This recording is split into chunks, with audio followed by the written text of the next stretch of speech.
Denmark's historic old stock exchange building used to trade African slaves, the 17th century Børsen, has been destroyed by fire in Copenhagen.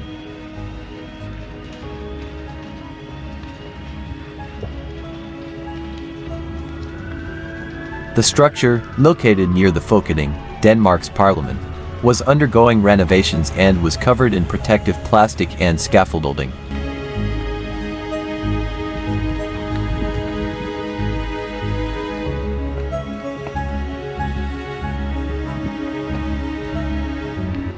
The fire, which is believed to have been most severe near the tower, caused significant damage to the structure. The fire brigade said that all valuable items, including paintings, had been removed. One of the most valuable pieces saved was an 1895 picture by P.S. Cryer, which showed 50 Danish businesspeople wearing top hats and standing within the structure.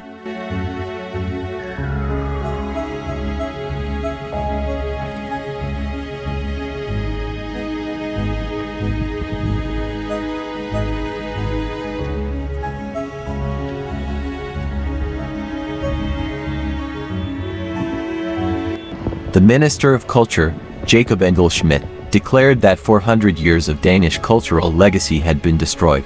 The fire was caused by smoke forcing the closure of Christiansburg's main gate and evacuation of a neighboring area.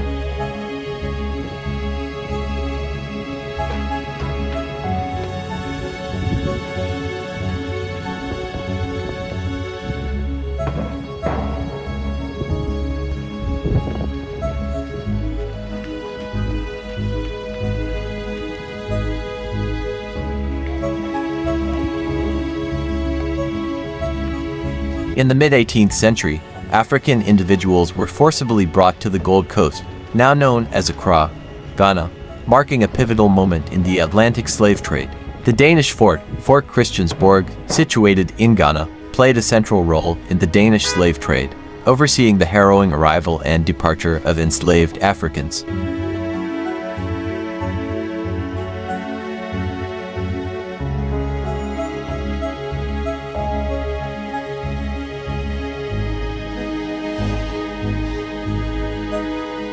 For about 250 years, from 1672 until 1917, when the Danish West Indies were sold to the United States, Denmark engaged in the African slave trade.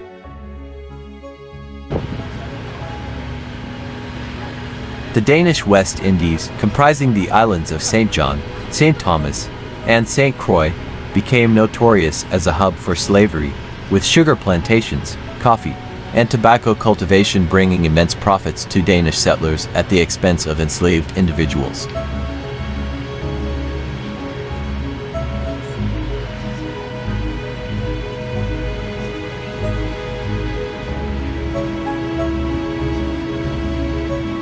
The brutal conditions of plantation slavery, especially for female slaves, led to appalling living conditions and a high mortality rate from diseases, exhaustion, and starvation, debunking the myth that slaves were provided with adequate food rations.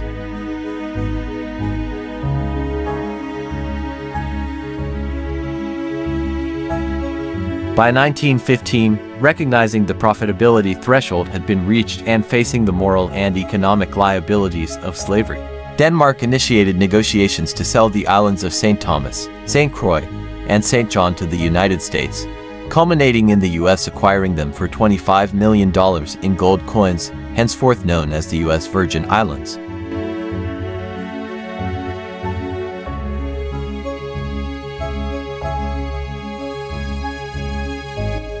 St. Thomas, the first of the Danish colonies in the West Indies to utilize slave labor, witnessed a significant slave insurrection in 1717 when 150 African slaves from Akwamu, present-day Ghana, were brought to work on tobacco and cotton plantations.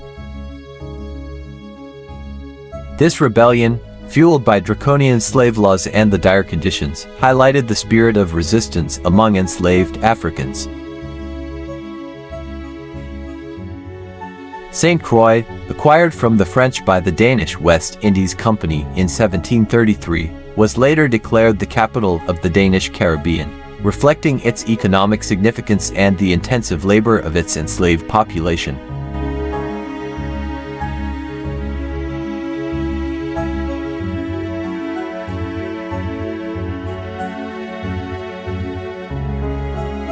Despite the eventual decline in Denmark's involvement in the slave trade, the impact of this dark era, characterized by the inhumane treatment of over 300,000 African slaves and the economic transformations it spurred, remains a significant chapter in Danish history and the history of the West Indies.